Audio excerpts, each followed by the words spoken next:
एक शादीशुदा औरत होने के बावजूद उसका एक ऐसा राज था जो वो किसी को बता नहीं सकती थी। रोज सुबह 8 बजे एक आदमी बिना चूके उसके स्टॉल के सामने आ जाता था। गुड मॉर्निंग बोलने के बाद वो 1 किलो चीज मांगता था, लेकिन जब मरियम चीज तौल कर पैक कर देती तो वो आदमी चीज लेने के बजाय सीधे पैसे फेंक कर चला जाता। हालांकि वो कभी कोई फ्लर्ट नहीं करता था, लेकिन एक समझदार औरत होने के नाते मरियम उस आदमी का इरादा अच्छे से समझती थी। उसने कभी कोई रिएक्शन नहीं दिया, बस चुपचाप पैसे रख लेती और अपने रोज के काम में लग जाती। उसकी दिनचर्या सुबह सुबह की डांट फटकार से शुरू होती थी। अभी दिन भी नहीं निकलता था कि सांस की चुभने वाली आवाज गूंजने लगती। मरियम को तुरंत उठना पड़ता। पहले गाय का दूध निकालने जाना होता, फिर पड़ोसियों के साथ मिलकर सूप तैयार करना होता और फिर बनी हुई चीज लेकर बाजार बेचने जाना पड़ता। शादी को कुछ ही दिन हुए थे कि उसका पति काम की तलाश में इस्तांबुल चला गया। 1 साल से ज्यादा हो गया था और वो घर नहीं लौटा था। यही वजह थी कि वो आदमी मरियम के पीछे इस तरह पड़ा हुआ था। सास भी अपनी बहू की खूबसूरती के बारे में अच्छे से जानती थी। मरियम का ध्यान न भटके इसलिए वो उसे खूब सारे काम में उलझा कर रखती थी। अकेलेपन का दर्द बांटने वाला कोई नहीं था। उसका इकलौता सहारा शीशे पर लगी वो शादी की फोटो थी। जब उसे अपने पति की बहुत याद आती तो मरियम अपने बालों को उठाकर मूंछों की तरह नाक पर लगा लेती और अपने पति की फनी नकल उतारती। ये छोटी सी खुशी ज्यादा देर नहीं टिक पाती थी कि तभी बाहर से सास की आवाज आ जाती। बिजली का बिल बचाने के लिए वो मरियम को तुरंत टीवी और लाइट बंद करने को कहती। अगले दिन ससुर ने अपने बेटे को फोन किया।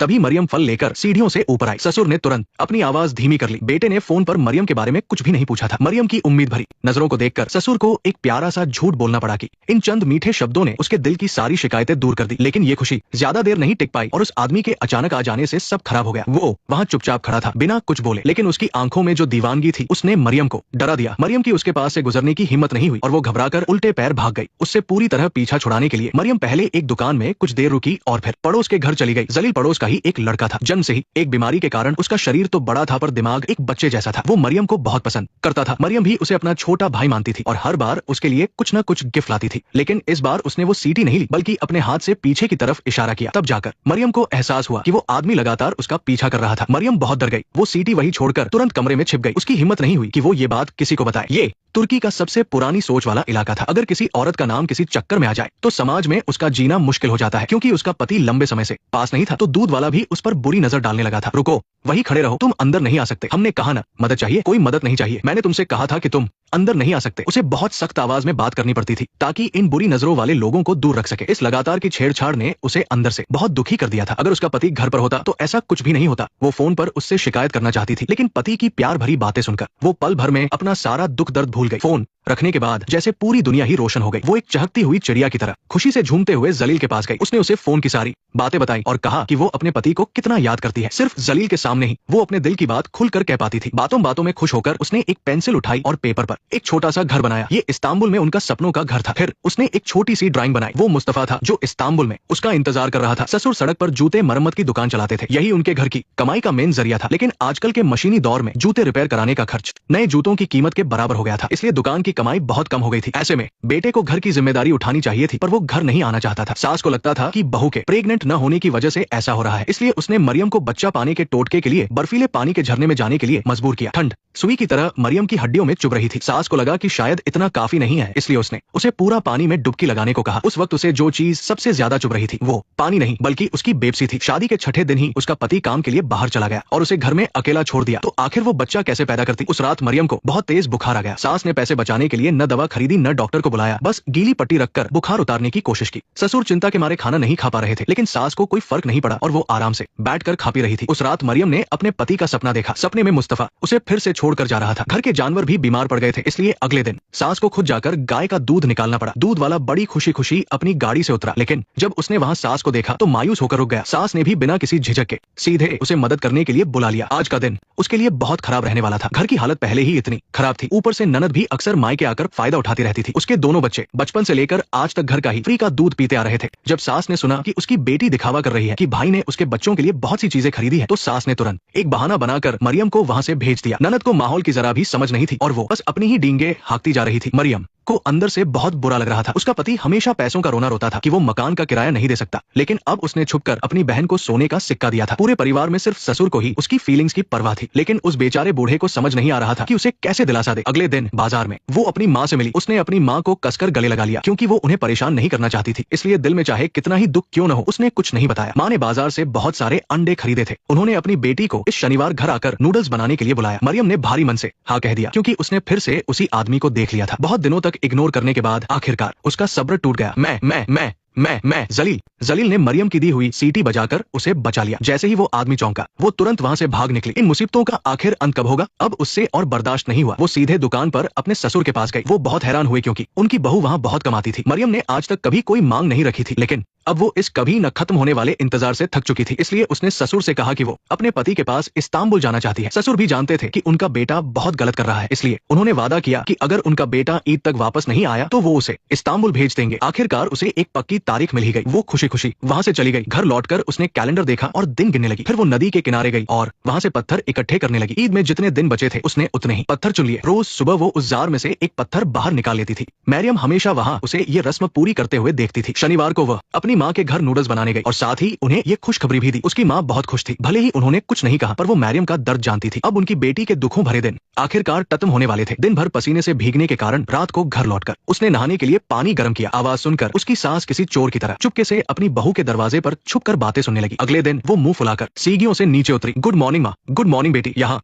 एक औरत का शरीर उसका अपना नहीं होता, वो उसके पति का होता है, उसके परिवार का होता है, बस उसका अपना नहीं होता। दूध वाला अब और अपनी बेताबी को रोक नहीं पाया। इस बार बिना कुछ कहे वो सीधा कमरे में घुस गया। कितनी दुखद बात है कि जो आदमी उसका पीछा करता था वही आज वो जिम्मेदारी निभा रहा था जो उसके पति को निभानी चाहिए थी। मरियम की हालत कस्बे के सभी लोग देख रहे थे। सभी को उससे बहुत हमदर्दी थी। ससुर जी जब दाढ़ी बनवा रहे थे तब नाई ने भी कह दिया कि मुस्तफा ने बहुत गलत किया है। ससुर जी ये सुनकर इतने गुस्से में आ गए कि अपनी दाढ़ी भी पूरी नहीं बनवाई और चेहरे पर शेविंग फोम लगाई वहां से निकल गए। घर लौटने पर सास को न पाकर ससुर जी ने मरियम से पूछा कि वो कहाँ गई है। उसके जवाब से ससुर जी को बहुत बुरा लगा। सास के घर पर न होने का फायदा उठाकर ससुर जी ने उसे वो सब बताया जो उसे नहीं पता था। असल में उनके और मरियम के दिवंगत पिता कभी एक साथ पढ़ते थे, बस ससुर जी अपनी पढ़ाई पूरी नहीं कर पाए थे, जबकि मरियम के पिता कॉलेज जाकर एक सरकारी अफसर बन गए थे। ससुर जी की ये दुकान भी उन्हीं की मदद से शुरू हो पाई थी। उन्होंने अपने बेटे की शादी मरियम से इसीलिए करवाई थी ताकि वो अपने पुराने दोस्त का एहसान चुका सके, पर उन्हें नहीं पता था कि इससे मरियम की ही जिंदगी सराब हो जाएगी। उन्होंने अपनी बहू से कहा कि वो इन सब बातों को छोड़कर अच्छे से तैयार हो और मेहंदी पार्टी में जाए। मरियम के पास बहुत सुंदर कपड़े और लाल रंग की शानदार हाई हील्स थी। आखिर सजना संवरना किसे अच्छा नहीं लगता, लेकिन वो हमेशा ऐसे सादे कपड़ों में इसलिए रहती थी क्योंकि एक तो उसका पति उसके पास नहीं था और दूसरा उसकी सास उसे तैयार होने नहीं देती थी। ये सोचकर कि पार्टी में उसकी सास जरूर मिलेगी, काफी सोचने के बाद उसने वहां जाने का इरादा छोड़ दिया। मेहंदी पार्टी शादी से एक रात पहले मनाया जाने वाला एक खास पारंपरिक जश्न होता है। इसमें ज्यादातर दुल्हन की महिला रिश्तेदार और सहेलियां शामिल होती है। इसका मुख्य मकसद दुल्हन का अपने मायके से विदा होकर एक नई जिंदगी शुरू करना होता है। इसीलिए इस खुशी के माहौल में थोड़ी उदासी भी होती है। तुमने मुझे अकेला अकेला छोड़ दिया, मुझे अकेला, तुमने मुझे एकदम अकेला कर दिया, तुमने मुझे अकेला छोड़ दिया, बिल्कुल अकेला छोड़ दिया, तुमने मुझे अकेला छोड़ दिया, तुमने मुझे अकेला कर दिया।